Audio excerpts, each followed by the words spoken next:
Hey everyone, Tactics here with my second last advanced guide and walkthrough of Dragonflight Season 1, where I'll be covering a timed plus 20 Azure Vault. I've heard a lot of people talking about issues that they've been having in this dungeon, so in this video I'll be going over some of the tips, tricks, and potential routing variations I use that will hopefully help you and your team get this key timed. I have similar videos just like this one for pretty much every other Season 1 Dragonflight dungeon over on my channel, which I'll also link down in the description below. So if that interests you, make sure you do subscribe to the channel and go check those out. Otherwise, let's get into the dungeon here itself, where we have some pretty scary pulls here out of the right out of the gate. We're going to be popping Lust on this first pull, and basically I'm going to go run over, group up these lashers, group of the lashers over here, trigger the whelp, and pull everything on top of this 3-pack in the middle. Now, I think a big thing about Azure Vault in particular is the fact that a lot of these pulls are quite dangerous. They're not very pug friendly, but the timer is a little tight, and this allows you to do big pulls, albeit somewhat dangerous, that if you're able to pull off, makes timing the key significantly easier. So the big thing here is you can see these 3 marks of these conjured lashers, and initially we make sure we have individual kicks assigned to these lashers, because you see 2 of these did actually cast while they were running over, and making sure we have those individual kicks assigned to kick those mobs in is important. And then from here we have AoE stops assigned to the lasher kicks and individual stops assigned to any of these fury kicks that go off outside of the AoE stops for these lashers. So initially here, I'm going to shockwave to stop all those casts. And then we have a couple other things assigned. The Arcane Fury, we just will individually purge or spell seal off or whatever. It's the Piercing Shard that we really want to have stops focused for. So we have a couple individual stops assigned, and we have a couple designated to let go off initially. In particular, just one went off there. Actually, probably missed stop there because I think we wanted to go one round and then let a single one go off, which is why you saw my health go down a little bit, because I wasn't fully prepared for that one, but it's okay. And then from here, nuke the pack, and that is Lust on this pack, blowing it up. Now then we get into the next pull, where we go a little bit more conservative actually and just pull this. What I actually recommend is a route that I tried in a different round of this.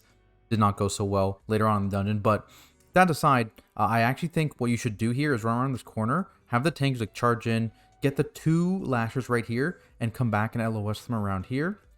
And so this will be a 5 lasher pull with the 1 tender. You need the kick on the tender, but again, you can do maybe individual kicks assigned to these 3 lashers initially, and then do AoE stops for the rest. And then what you can do after that actually is just do another tree pull later on, which I'll show you in a second here. But basically this would be a 5 lasher, 1 mystic pull, or 1 tender pull rather. And this pull is very similar in the other, in the sense that you have like a bunch of mobs that you can stop or kick, and then 1 mob you have to kick. So as long as you have 1 melee kick assigned to the tender, then you can distribute your other kicks and stops to the lashers and be just fine. So what I'm proposing here, slight difference, you'd have these 2 lashers that you'd LOS into this pull, and then for the next pull you do, trying to get a view, what you would do is you would pull, 1 second here, you'd pull these 2 lashers and this 3-pack over here, 4-pack over there, and you'd run back and LOS as the tank. So again, the whole party would be LOSing because these casts don't go through LOS. And then the tank would grab these 2 and this pack and pull them over there. And that saves you from a pull we have to do later on, which I don't actually like. I think it's pretty slow. It's not difficult, it's just slow. And I'll explain that when we get to it. But that's what I would suggest as your 3rd pull of this area. So 2 tender pulls with lashers right after that big lasher and stone boy pull at the beginning. Lots of AoE stops, and that's a big thing for this dungeon. AoE stops, very, very, very good for this dungeon, right? We have the DK stop in this group. We've got Dragon's Breath, Shockwave. We've got the stops from the Evoker here as well, and then the Rogue to kind of fill in individual stops, as well as Death Grips to fill in individual stops. So that's kind of how we're getting this done in this particular dungeon. Another lasher pull, not much to talk about here. We jump down. We have 1 kick assigned to each of these tenders here. Just kind of run around the room pulling everything. The big thing to be careful, of course, is these bubbling saplings. The puddles do hurt a fair bit, so stay away from them. And we just kind of run around, get our kicks, pull all these tenders, everything together. Not a big deal there. We can move to the boss now, which of course we don't have Bloodlust for, because we Bloodlust that trash pull. And honestly, I would recommend probably lusting that even on a Tyrannical week, just because it is a big, scary pull. We get into the boss itself, though. Of course, Infused Strike, if you're a warrior, you just spell reflect it and AFK. Other tanks, you will want to commit some sort of defensive to that because it is relatively scary. But luckily for tanks, outside of that debuff, there is really nothing that's too scary. For this boss fight, you want to try and hit minimum 4 with these Erupting Fissure. If you hit 4 with this Erupting Fissure, you're golden, you're good, you have enough space to kind of spread it out. And so what I do here, if you saw, is basically when the trees spawn, so pull the boss, right? When trees spawn, I'll move the boss just a little bit away from the center pile in one of the directions, and then aim it through the center pile to one of the back piles behind. And that'll pretty much guarantee every single time that you can hit 4. And then from here, once you actually hit it and the knockback goes out, you just kind of need to assign or just kind of, loosely go towards where you want to go, call it potentially, and see there's like 5 different stacks here. 1 person to stack, to each stack, and you're chilling for sure. Everything's dead, you're not taking any extra damage. And then make sure specifically the healer as well gets over towards the center wherever your tank is, just because the healer is going to get a decent bit of healing aggro initially, usually on those mobs. So just make sure you get over to your tank relatively quickly. And that's pretty much this boss fight. You may get to a key level on Tyrannical at some point where you just need to CD every one of those AoEs, even though you have no trees up, just because of scaling and whatnot, so be aware of that. But otherwise, this boss fight's not too difficult for sure. And then we move to a nice little spicy pull here, where we are going to pull this entire pack in the middle. And there are some neat tricks that help you to actually do this pack relatively safely. The number one thing being LOS.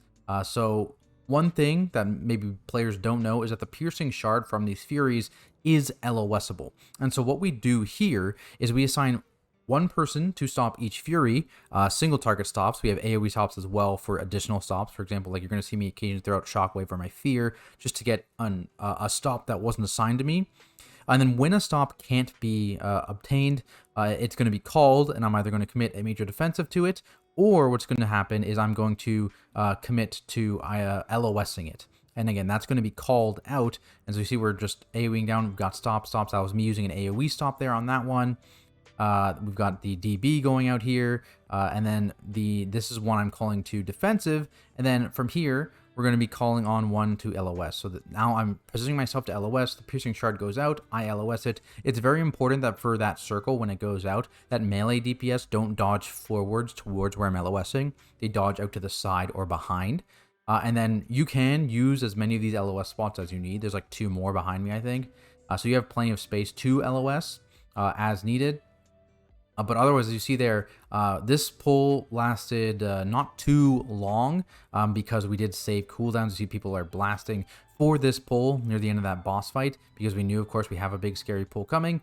And then once it's just the big Fury guy left, we can chain. And honestly, we probably could have chained a little bit earlier because like these elementals aren't too bad. They have like the 1 kick in the Waking Bane or stop in the Waking Bane that you need to get. Other than that, it's not too much. So we probably could have chained a little bit earlier, but that's kind of how you handle it. It's just making sure everyone is assigned to stop, and then AoE stops are used outside of that to get additional stops that people can't get. And then whenever there's something that can't be kicked or stopped, rather, the tank commits to defensive, or the tank commits some sort of mobility or whatever to actually LOS that piercing shard and completely mitigate that damage. Then we're moving into the ring here where we do, we're getting stuck in combat by Spiteful. So fun, Spiteful, Miss Eternus Scythe all over again. So we kill this, we do a double pull here with the elementals.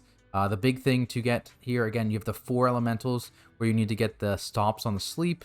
And then the Rune Keeper, the big one, is to get the icy, this one, icy bond, what is that called? Icy bonds, whatever it's called. The root. Get the root, kick the root, or stop, or it has to be a kick actually. It does have to be a kick. But otherwise, you can kick or stop the arcane elementals here for their sleep, as you see there.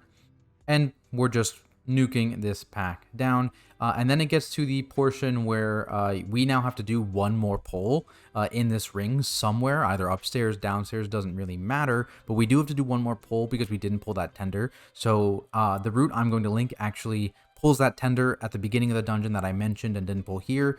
Here you are going to see a pull that we just, so we jump down. So that's the first thing. So we jump down because we're going to play 1 pull in the bottom ring just because we have a bad pat over here. So we're jumping down. This is where you would jump down here. As you can see, people have a lot of like displacement abilities. Slow fall works. I think that's how the DK gets down. DK jumps and the mage slow falls him so he doesn't die. And we're going to do one pull here. I believe we also have a really bad pack because ideally we pull that 3-pack with this 3-pack and that's our pull here. But instead we have to play 2 more constructs because of the bad patrol. Constructs are the mob I'm kind of avoiding here, not because they're difficult, but because look at their health number. 7 million versus 4.3 million. And their count value is not worth the actual difference in their health HP. As you can see, they're worth literally the same count as these elementals. So not worth, for sure. As easy as the construct pulls are, because they only have a tank frontal, and they have this barrier, obviously, which also gives them even more health. It's just, they take too long, and they're not worth the count. So that's why we opt to skip these constructs usually, and that's why I'm recommending not doing this pull and actually doing that tender pull at the beginning of the dungeon, because those flowers as well, way less HP and similar count values. So that's why easy mobs, too healthy, not worth it in high keys especially. So we're going to do this one pull, but not ideal. And then we're going to go here and go into the second boss room, where we're also going to do a bunch of big pulls here. Some people have been telling me that Ice Cutter is backsteppable. There is proof that it is not right there. You cannot backstep Ice Cutter. Does not work. So you do have to mitigate that again. Another one where I'm just very far away from the Ice Cutter. You cannot backstep it. Keep that in mind. We're doing a big pull here with Bloodlust as well in a second. If this was a Tyrannical key, though, we'd be here a little faster, of course. So you'd probably be lusting this boss. Is what you'd be doing. But we're lusting here, pulling this Lieutenant, and big tip for this Lieutenant. This breath attack, you just range it. No damage. Save a leap or a dash, a speed boost, a roll, whatever it is.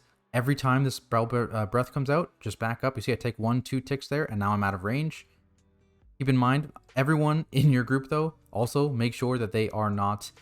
they're aware of the fact that you're doing this, and they don't kind of come out towards you too much, because sometimes he will like take a step or two, whatever it is, and you kind of dodge in straight lines away from this breath. But overall, as you can see, like this pack and this mini boss becomes way easier if you just range that breath. It's kind of insane how much mitigation just ranging that breath does, especially on fortified weeks. Highly recommend that you range that. Once it dies, we kind of just group up literally every other mob in the area. And again, making sure to maintain the one important kick on both of these Seal Keepers now that there's 2 in this pack. So we kind of do big pulls all in this area. And that's kind of the key to Azure Vault, right? Like a lot of pug groups and whatever, they don't do big pulls. And a lot of them are quite difficult. I actually think this one's probably one of the easier big pulls. You're mostly just dodging swirlies and there's only 2 kicks. But there's a lot of big pulls that you can do in this dungeon that are quite dangerous, that will save you so much time, which is probably the big difference between a coordinated group and a pug group in this dungeon. Now, we're getting into the second boss here, and basically this boss is pretty straightforward. You want to make sure that the add in this first phase is being kicked when it comes out. Letting cast go off is pretty dangerous, especially on Tyrannical week. We have a DK, so we don't actually need to move too much here. Just grip it in. If you don't have a DK, just watch for the Arcane Cleave before you move too heavily. You don't want to hit anyone or strafe anyone with that cleave. It is going to be a one-shot to anyone who's not a tank. And then you come into this intermission phase, and the one near this X slightly off. This mob right here, near this X marker, so where you come in is right... You come in the room here. This one, so the back left, based on the entrance, will always spawn first. So you can always start here and you can start DPSing the fastest. It's like a couple seconds you save in terms of DPS timer, but note that. And then we just move around in a similar direction. I believe like the Arcane Mage or something will like cleave off another one sometimes. But we're mostly moving together because we do have that Evoker Healer with that reduced range. So we don't want to be like split all over this area. We want to be relatively stacked for healing here. And of course, making sure you're dodging these orbs. Hitting these orbs is for sure a death sentence. So be aware of that. And otherwise, just stay as grouped as we can to help that Evoker Healer, or even most healers in general will just have better healing if your party is relatively stacked. So keep that in mind, that it is still a relatively tight healer check, so make your healer's life a little bit easier if you can. So do that. Otherwise, this fight is just kind of a repeat here. You want to try and get this boss down ASAP, obviously, because the more intermission phases you have, the more dangerous the fight is, and the longer it is, because the boss is, of course, immune during those intermission phases. Something you can do, too, that might let you skip a phase depending on what your DPS is in the key level, is you can pull the boss out a little bit further here, and that buys you an extra couple seconds while the boss runs to the center of the room. It's not going to be a huge difference, but if you're getting really, really close, like the boss is getting down like sub 5% here, then that is kind of a situation where you might actually be able to burst the boss down before one of these intermission phases start. So you can pull the boss out, gain a few seconds. Not necessarily going to work for every single DPS timing, but it might depending on how close you are. Now, boss down, and so we go down here, kill some frogs. The key here is a couple things. Never pull more than one breaker in any of these big pulls. That kind of defines how big the pulls can be, especially on fortified weeks when you have a melee comp, because that kind of absolutely wrecks them. Note that ranged DPS can outrange it because the ability only has a 30-yard range. So anyone who stands further than 30 yards can just completely mitigate that damage, take nothing because of range. And notice here how we had the rogue just run around in a circle real quick.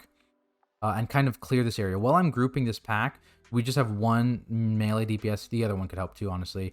And just run around, clear this middle area for us so that we have a nice spot to kind of group this whole pack into, and we just blast this pack here. Key again, one breaker, and ideally the range, as you can see, the mage relatively close to the pack. That is on purpose. You don't want these hornswogs to jump too far out of the pack, so you actually do want your ranged in these single breaker packs in particular, where yes, you could outrange that, but it's going to spend a lot of time having these frogs jumping all over the place. So don't recommend doing the outranging on this one. The outranging is very, very good on the double breaker pack, but for these packs, you actually want your range to play relatively close, just to bait these hornswog jumps close by so that they continue to be cleaved. Moving forward, we move down the stairs here, and our next pull stops here because of course there is another breaker just inside that door. So we again are going to clear a few of these circles, group up this pack right here, and again we're just baiting all these hornswogs relatively close to the pack. Not much to talk about here. Same with the next pull. In the room, we're pulling literally everything in this room, detonating all the circles in the middle of the room, and then we're just AoEing them down here, straightforward. And then we go to the double breaker pull. So for the double breaker pull, like I mentioned here, so one, it was just a little too close. I think we targeted before. So pull it here, and not only will the AoE roar never hit this mage out here who's like over 30 yards away, they won't ever target him with shoulder slam either, because out of range for shoulder slam as well. So we have everyone else stack up in melee, so the mobs don't move very far for any of those shoulder slams. Well, the mage can just AFK and do nothing on this pull, safe from everything. Another note is the shoulder slam can like pseudo be LOS'd, so you can like run around this corner LOS it. All it does is make it pick another target. So depending on who it picks, it probably isn't worthwhile to actually like chain LOS it like that, just because you're going to lose a lot of uptime, because it's going to be one of the melee doing it, because the range are going to be out of range, right? So keep that in mind, but not something that's probably too practical. I believe also we scuffed a lust in here. Yeah, we did scuff a lust in here. You want to kind of lust ASAP for a lot of the things. I think we just forgot to pop lust on one of these. So at this point, we're saving lust for the last boss, because this boss doesn't really need it. The key to this boss is the frost bombs here. Now, a note you can do with the frost bombs, first off, ignore me here. That's not what you do. As you can see there, you can pre-AMS the frost bombs, not get it, as our DK did. But what you can do actually is you can jump with like, when the frost bomb is about to blow up, you can jump with the W key, and you can actually completely avoid the damage for that. You might be able to see some other people doing it. It's not a big deal for a tank to do it. But you can completely avoid the ticks from the puddle itself. You still take the initial damage from the bomb, but you can get out of this puddle area taking 0 ticks worth of damage. And of course, any like double jump makes that really easy. Things like goblin jump and stuff like that make it really easy. Things like hook, any kind of displacement like that, leap, make that really easy as well. So keep that in mind. Usually taking 1 tick is okay. On high tyrannical, it can be a little scary, but there's not too much damage. You have to worry about the devastator, but that's it. But on mid higher fort keys even, and mid to high tyrannical keys, taking a 2nd tick is death. So you really want to make sure the number one priority is taking only 1 tick, not a 2nd tick. And outside of that, trying to take 0 ticks by doing either the jump tech or using some form of displacement to get out of it, like blink, of course, also works. Icy Devastator can be safely feigned, vanished, melded, invis, off now before it did a weird interaction with the boss. Don't worry, that's fixed now. So you can safely use any of those combat drops or whatever to completely mitigate that damage as well. And kind of just look at our positioning, right? We want to make sure that no one is really cut off. And this is a good example of positioning here. So literally all of us have a path to safety that is not blocked off by anyone else. So there, the mage is just going to blink, so this doesn't really matter that his is small. There's for the evoker, for the DK, for the rogue, for me. Everyone has a safety path, and that's kind of what you want to do. You never really want to cut anyone off with your bomb positioning. And of course, you never want to be able to put this on the next rune you're going to. You want your runes to be clear. And by the time we get around here, this is going to disappear and we'll have room to continue moving. But of course, we're going to kill the boss here, but this will start disappearing relatively soon. Yeah, there, it's already gone. So you can just reuse these older runes as time goes by. So don't worry about that. You don't run out of space and time. You don't have to kill them by this 3rd rune. You have the whole time. They'll expire. You'll have plenty of time and plenty of room, assuming you have not terrible placement of bottles there. That brings us to the final boss. And a lot of people don't like this boss. Honestly, yeah, the boss, especially the orbs floating around. A comment on the orbs. I actually still have no idea how the orbs work. There's a lot of people talking about how they go on healer aggro. There's a lot of people talking about how they go based on movement. I have seen evidence that supports and denies both of those reasonings. So I have no clue at this point. I don't know. Some Blizzard dev, please tell me how this works, because I don't know at all. I wish I could tell you. If I tried to tell you, it would be a lie, because I'm convinced no one knows how these actually work. But anyways, Dragon Strike here, another tank buster that can be spell reflected. Note though, you can only really, depending on your push timings of the boss, you can only actually spell reflect every other. Occasionally you get to spell reflect 2 back-to-back based on your push timings, but usually it's every other. So when you don't have a spell reflect up, use a pretty decent personal. Other tanks pop a pretty decent personal every time it goes out, and make sure your healer knows their dispel is yours. They need to dispel this ASAP. It's a pretty nasty dot.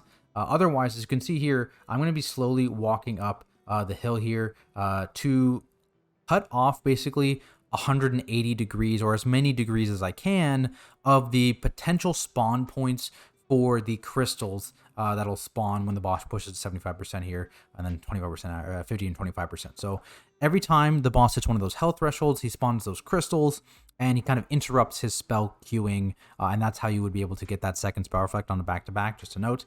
But basically, what you can do here is, by taking the boss towards the wall, is that you cut off potential spawn points for those crystals, giving you a higher chance for them to be spawned relatively close together, making them easier to cleave. So that's why you want to tank this boss towards one of the walls, and you're going to see me like walk up the wall here a little bit. It cuts off all these potential spawns here for you to potentially spawn these crystals. And so as you see here, we push below 75%. He interrupts his cast. That will always happen. He will always interrupt whatever cast he's doing if you push him below that health threshold. It's basically like a reset on that. And for these crystals, you can see here, they're all spawned away from the wall. This is still not the best spawn. It's not the worst. These 3 are relatively close together. That one's kind of out on its own. The hardened crystal is right near the boss for cleave. You're going to see me kind of always step over towards this hardened crystal to make it a little bit easier. I'm going to hit it a little bit. Meanwhile, everyone else kind of fans out, and then I reposition the boss a little bit. Once people call, DPS is kind of chill. We're good. Unleash Destruction, usually not lethal anymore post the nerfs and stuff like that, so you may need some personal on it, especially if you're taking any form of other damage. You really want to make sure, of course, none of those crystals go off. That's kind of a death sentence. And from here, we are just trying to push the boss as fast as possible. You see, this is actually kind of a good damage key. It's a fortified key, so this boss dies way quicker. We save Bloodlust and all CDs for it, so you know, this boss is getting absolutely destroyed. We just pushed him below 75% and instantly pushed him below 50%. We've really delayed his spell queuing on that eruption, which spawns those the orbs that follow people. So we have really, really good DPS for that. And again, here we go again. I'm going to go over towards this nearest crystal. Happens to be the hardened one. I am going to call, of course, the hardened ones. Hey, this one's over here. It has a bit more health than the others. It has that big absorb shield on it. So we do need DPS to help with it.